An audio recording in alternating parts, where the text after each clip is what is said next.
Well, good day, viewers, and welcome to the Polity Talk Show. And you'll recall that the Polity Talk Show is your show, our show, where we bring to the screen guests whose opinion count, and of course, who are contributing in no small measure to the development of the polity, so to speak. And of course, I am your anchor on the Polity Talk Show today. My name is Steve Oviri. I have with me on the talk show today a guest, a Nigerian in the diaspora, and of course, a personality who is passionate about the homeland. He is no other person than Mr. Seyi Obagbemi, who is based in Houston, Texas, United States of America. You're welcome to the Polity Talk Show. Oh, thank you for having me. And how are you doing, Mr. Awesome. We thank God. I understand it's been quite a while now that you have visited Nigeria, and we are happy to have you around. I'd like to start this way. Against the background of the fact that you know quite well about Nigeria and you've been away for some time. So what is your assessment of the Nigeria that you have come to meet in 2024? Thank you for the question. The last time I came to Nigeria was 2022. So probably about 2 years ago. And looking at what I saw today is quite different from what I saw the last 2 years. In terms of economic crisis, in terms of inflation, and in terms of the voice, the complaint of the citizen, and it's not quite good, and not impressive.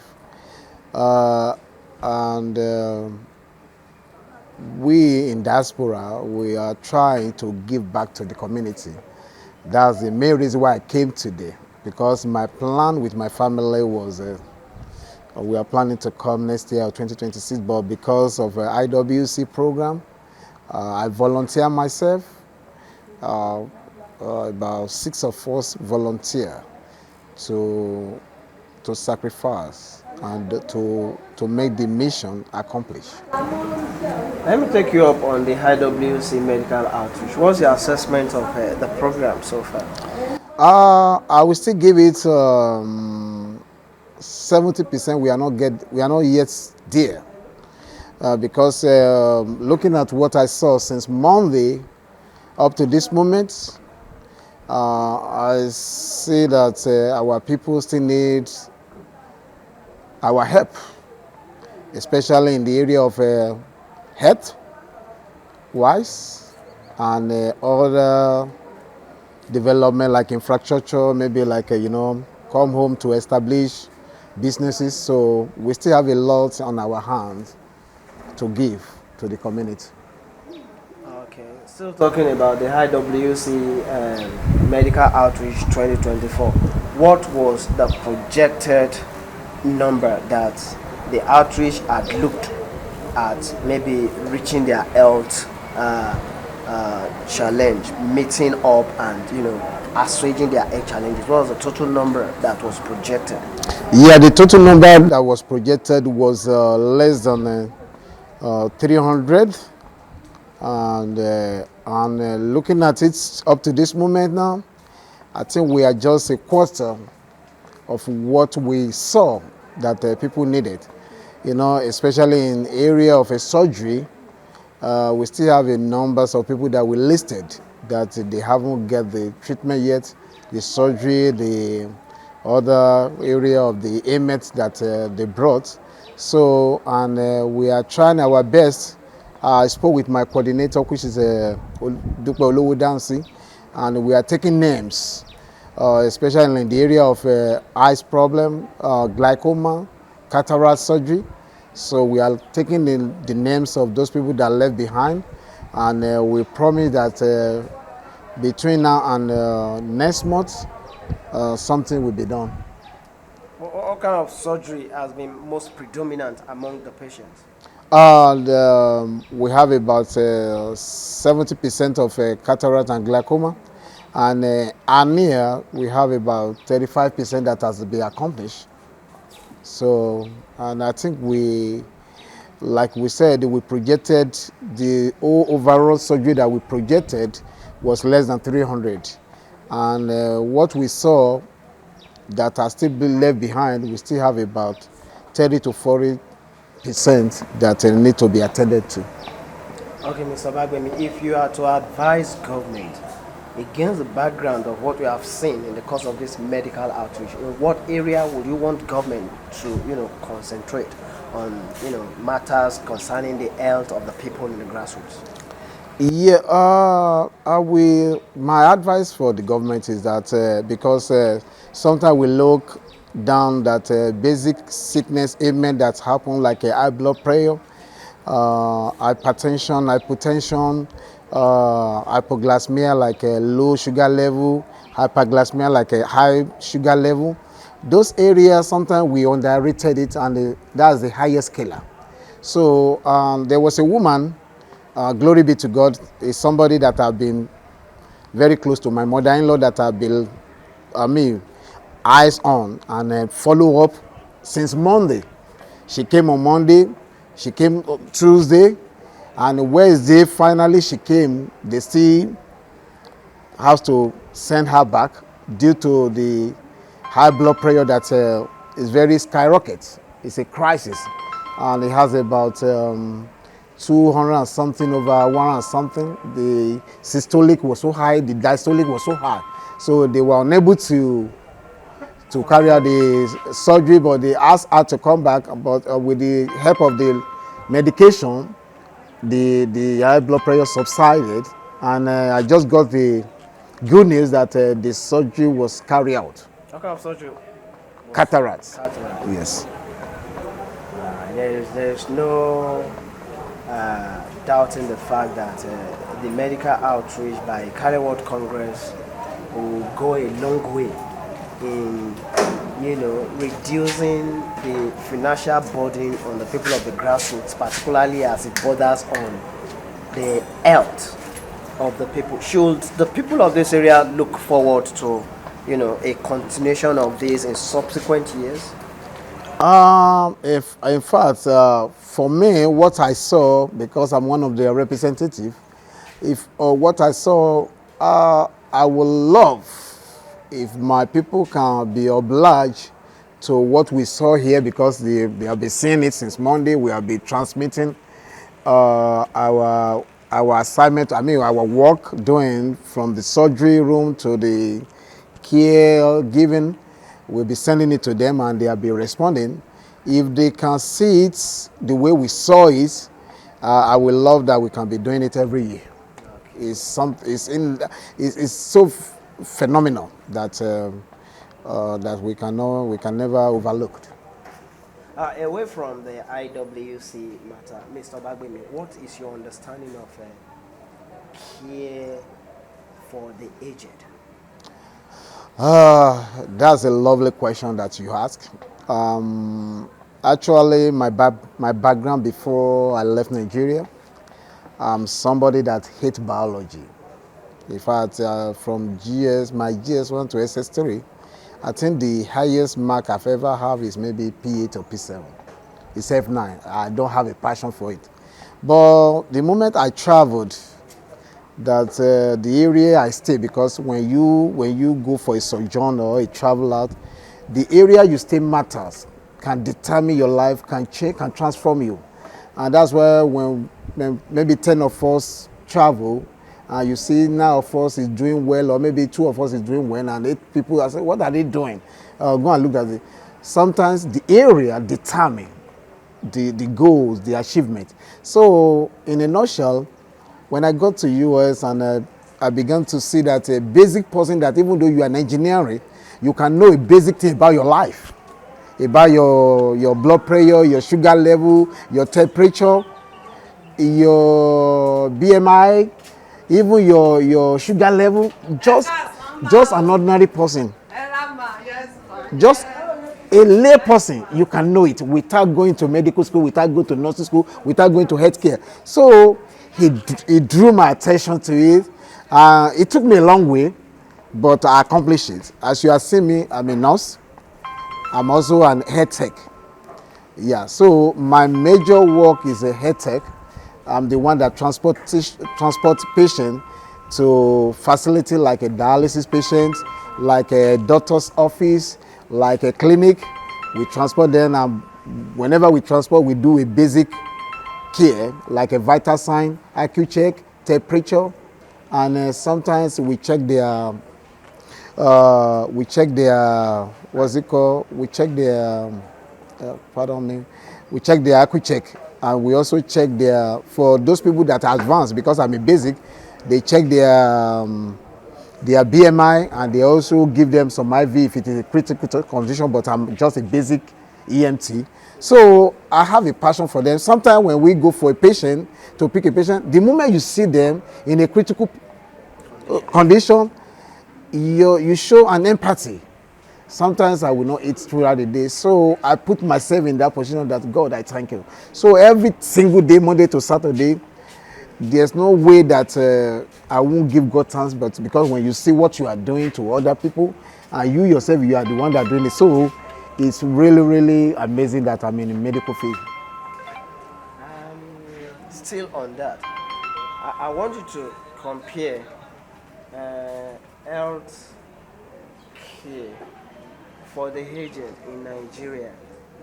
Do you think we have it more here? Do you think the approach to, taking care of the aged,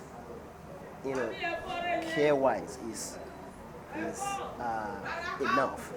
No, not at all. I will say maybe like 10% compared to where I'm coming from. Like I've said earlier on that if you are engineering, if you are business admin, the basic thing of health, first aid, individual, I can say that 80% of those people that live in a diaspora, they know much about it. Compared to our own here, less than 5%, if I want to give a score. There's this concept in the US, in the UK, even in Canada. We see government, focusing more on, the health, the caregiving for the elderly. Yes. Here in Nigeria, nobody cares about whether the elderly survive or anyone even survives. Is it about the culture? We say the system in US is very, very different from here, because we have to look at it in a different data, the statistical data of people that live in Nigeria. We cannot equate it to those people that live here. The moment you enter United States, the moment you are in working class, they already know that you are already in the system. So compare Nigeria to over there is really, really, really, really far away. Nigeria is, I can say that we are still on that development compared to them, because like me now, without giving my name, there's what we call, thank God that they are trying to emulate what they are doing over there now, NIN. Over there we call it Social Security Number, which is SSN. So with that one, without asking my number, they know my name. They know where I stay. They know for the past 5 years, they know where I'm staying. So the system is working fine. What are we gonna do to make the system also function well in Nigeria? What can we do? It has to start from the grassroots, because if we allow the grassroots to be independent, not that maybe local governments is depending on Ondo State is depending on the federal state, there should be an autonomy that, okay, my people that live in local government, they have power over the chairman of local government. And the governor doesn't have a total absolute power over chairman. It's supposed to allow some chairman to veto some power over his premises, over his the place that governs. So as that jurisdiction. So where that governor determine the obas of the community is totally not a good idea. And to my own view, I oppose it because when you look at the United Kingdom, they still practice monarchy, a system where they still listen to the kings, King Charles, Queen Elizabeth. But here now, yes. When they are fighting for Obas of Igodan, I was talking to my cousin that if my name was listed, I can bet you with what I will bring, my money, a lot of people will lean to me, and they already forget the culture, the oracle that we used to, choose exactly, and it's allowed the Obas to live long. Now, majority Obas we have now, they use money to attain the position, which is absolutely wrong. And it is high time we put it aside. All right. What's your understanding of leadership in Nigeria? Do you think that we have a structure of leadership that is doing well for the masses of Nigeria? No, I would say it's totally zero. The leadership we have in Nigeria, and it has to start from the office of the principal. Let me use high school as a yardstick. Yeah, right now, the principal of the school, I remember maybe 30 years ago, if a student see his principal or VP, he can enter the holes that I don't. Now, when you see your principal now, you can even say, go to hell. My daddy is a chairman. My daddy is a governor. If you talk to me anyhow, exactly. If you deal with me now, I can let my daddy transfer you to. If you are exactly, yeah. So the issue of nepotism and favoritism need to be put aside. Yeah. So for leadership in Nigeria to grow, the way to go is to actually make sure that there is commitment by the governed, and there is a serious fidelity to the social contract by those who are in government too. Absolutely right. And the system of democracy must be implemented. Not only implemented, there must be an action.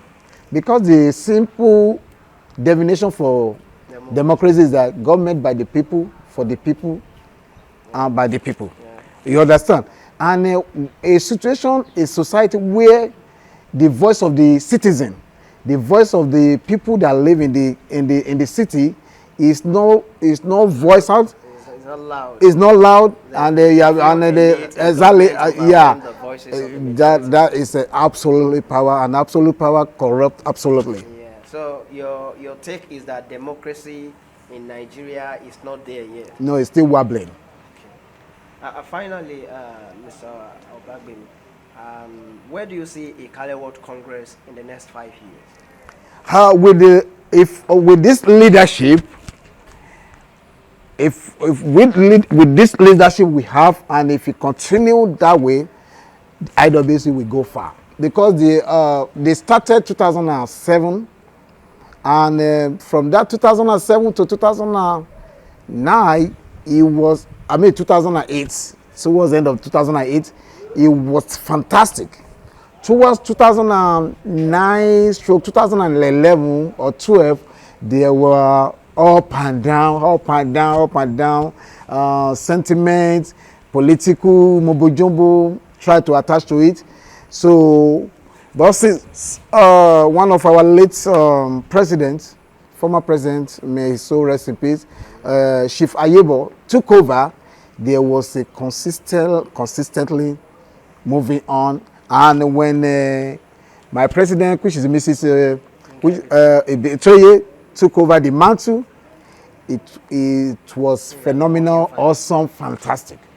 And with my able VP that make this laudable IWC medical outreach to be awesome today, it's a phenomenal, and I give kudos to him. Well, viewers, you recall that I have been talking with Mr. Seyi Obagbemi, Igodo born Houston, Texas-based Nigerian in the diaspora, member of the Ikale World Congress, the treasurer of the Congress in the United States. And of course, we have discussed a whole lot of issues that cut across concerns, not only about the Ikale World Congress, but matters affecting Nigeria as a nation. And it is worthy of note that the Ikale World Congress had been around since, as in the ESCOs of the Congress, the President, Mrs. Yinka Ibitoye, the Vice President, Mr. Modukbe Olowodansi, the Secretary, Chief Dr. Ali, and of course the Treasurer, who is on my set here of the Polity Talk Show. So we want to thank you for sparing this opportunity to, be on the set of the Polity Talk Show. And of course, we want to congratulate your organization, Ikale World Congress, for this very awesome outreach that has catered to the medical challenge of a whole lot of people around here. And of course, when you return to the United States, we wish you a very safe journey back. Thank you for having me, and it is my pleasure having a conversation with you. And I hope that you people will continue to cover the IWC, even though we are not here, because we have our correspondent, our coordinator, which is Mr. B. I forgot his last name. And I will share his contact with my friend here, so that wherever we want to do something, he can quickly reach you. Thank you so much, very much. Special thanks to the man behind the camera, Timidayo Awotula. Until another time when the Polity Talk Show will come your way, I am Steve. Obey your handcuff. Bye bye.